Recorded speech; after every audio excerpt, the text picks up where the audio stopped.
Someone literally gave her arm and leg for none other than the former 90-Day Fiancé star Paul Stale as a token of love. He recently shared a story about a woman who got his face and name tattooed on her arm and leg. But that's not all.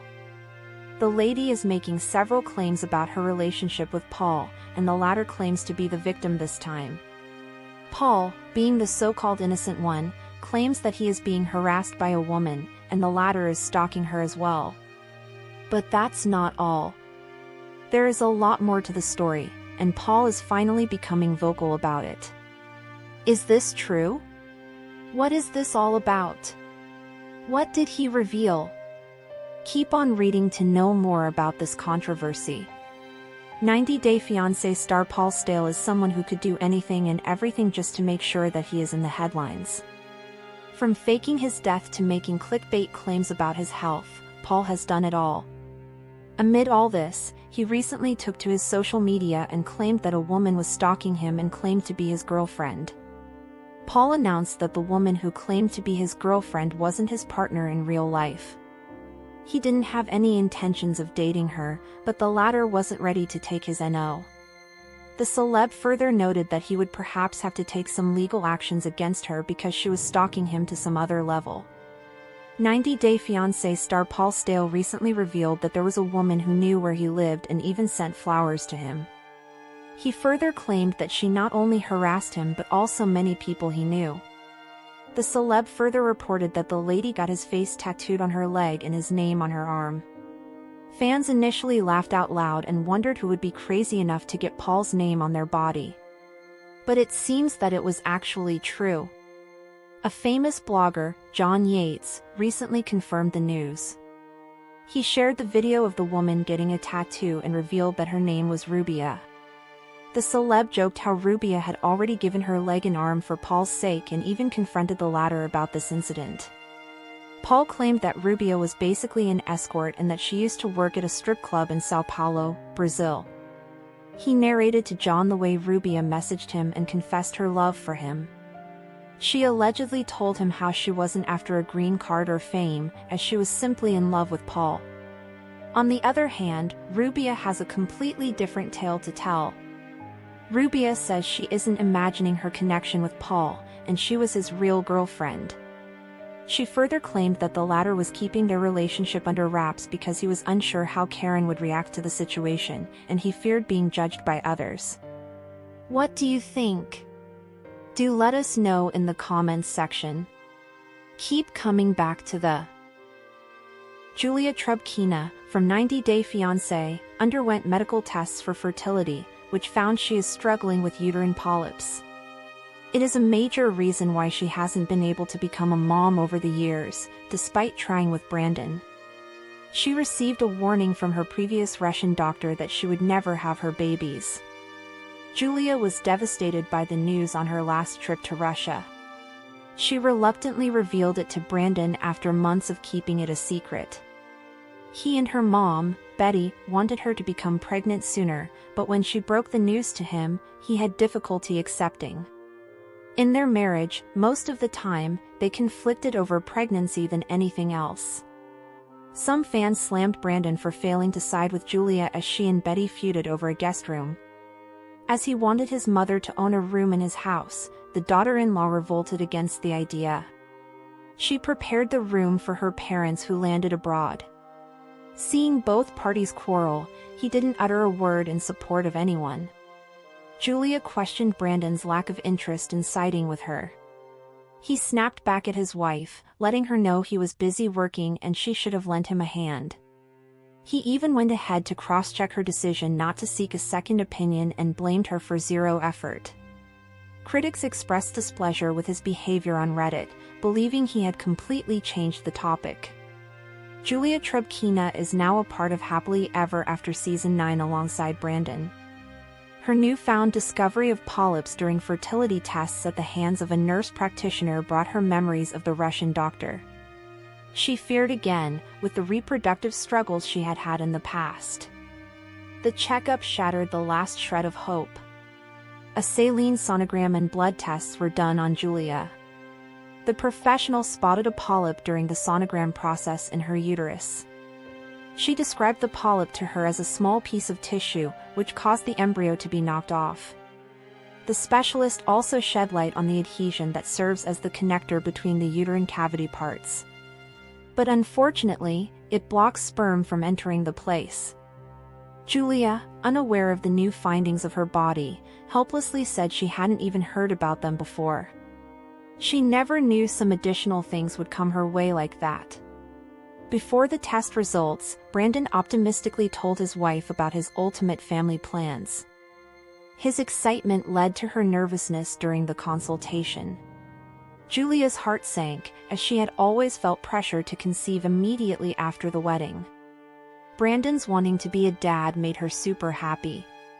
But she is now confused as to what to do. Possibly, the duo will receive a comprehensive treatment in their follow-up visits. No matter what, he promised never to leave her if she couldn't be pregnant. Stay tuned too. We open with a flashback montage, Gino nervously stepping off a plane in Panama, holding flowers. Jasmine, in a bright dress, waiting at the airport. Back then, the spark was undeniable. They met online, connected over messages and video calls, and after months of digital romance, decided to meet in person. But right from day one, cracks started to show. Jasmine's passionate, fiery personality clashed with Gino's quieter, reserved demeanor. She wanted to talk about feelings constantly, he often shut down or deflected with humor. It didn't take long for the first major scandal to hit.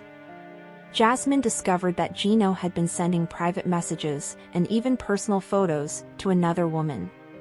She accused him of betrayal. He said it was harmless. The fight was legendary.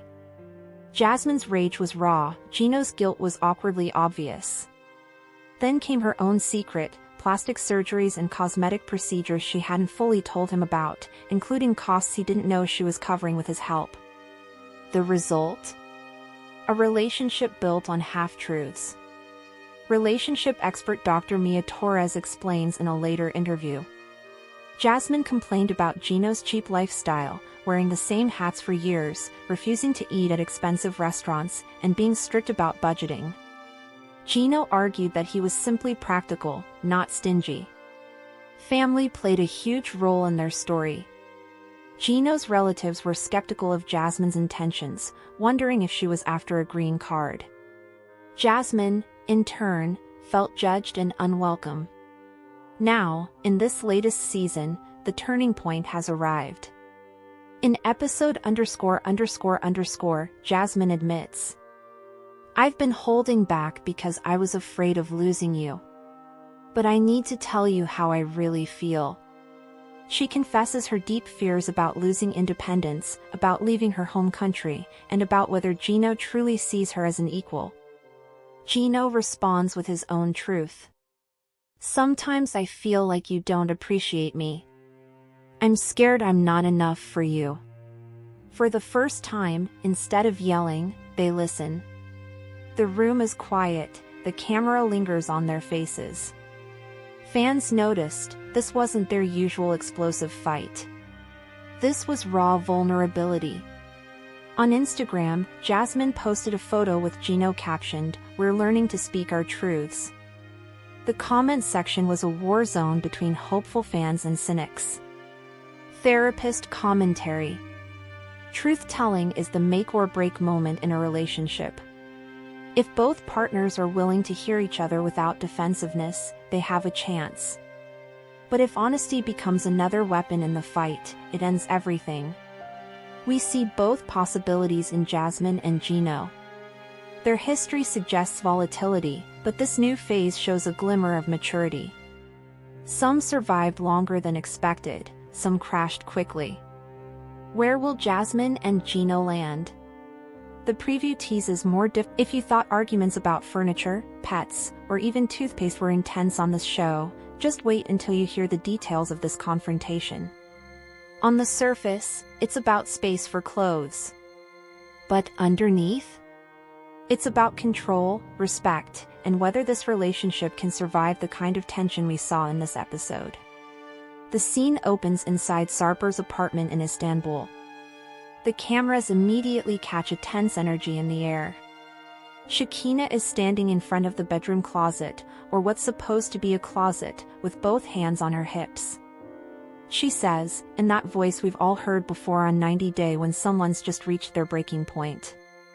Sarper, I literally have no room. None. My things are still in the suitcase. How am I supposed to live like this? Sarper, sitting on the edge of the bed, doesn't look up from his phone at first. His response? Calm, but also a little dismissive. We can find space later. Right now, the closet works fine for me. That's when Trubkina takes a step closer, pointing at the overflowing hangers and stacks of shirts. No, it works for you. Not for us. There's no our closet here, Sarper. There's your closet, and my suitcase. The camera cuts to his confessional. I don't see why she's making a big deal. She's been here for a short time. We can make adjustments. But I'm not going to throw away my clothes just because she wants more room immediately. The tension is starting to build, and fans watching know this isn't just about closet space anymore. Trubkina's voice starts to crack. I moved my entire life here. I left my home, my friends, my job, and I can't even have a place for my clothes. Do you have any idea what that feels like? Sarper stands up now, towering slightly over her. You're overreacting. It's just a closet. Why are you making drama out of nothing? The background music turns low and tense. Trubkina takes a deep breath, but her eyes start to water. Because it's not about the closet, Sarper. It's about feeling like I belong here. And right now, I don't. This is the moment where viewers at home start posting on Twitter. Then comes the shocker. Sarper grabs his jacket. If you're going to keep crying about this, maybe I should just leave and give you space. Trubkina looks stunned. Wait, what? You're seriously walking out because I want closet space? His voice rises slightly. No, I'm walking out because you're making it impossible to talk without turning it into drama. The camera cuts to Trubkina wiping tears from her cheeks as Sarper heads toward the door. Fans online are instantly split, some say he's gaslighting, others say she's being overly emotional. To understand why this moment hit so hard, we have to remember Trubkina and Sarper's journey. From the start, their relationship was a blend of intense passion and equally intense disagreements. When Trubkina first visited Turkey, they argued over his strict views about her clothing choices. Then came debates about their future, where to live, how to handle cultural differences, and whether Sarper could adapt to her independent lifestyle. This closet fight might seem trivial, but in reality, it's the latest in a series of small battles over space, freedom, and compromise. The preview for next week hints at even more trouble. We see Trubkina telling the camera, "If things don't change soon, I don't know if I can stay." Meanwhile, Sarper is shown telling a friend that Trubkina brings unnecessary drama and that he's reconsidering everything. This fight may have started with a closet, but it could end with a breakup.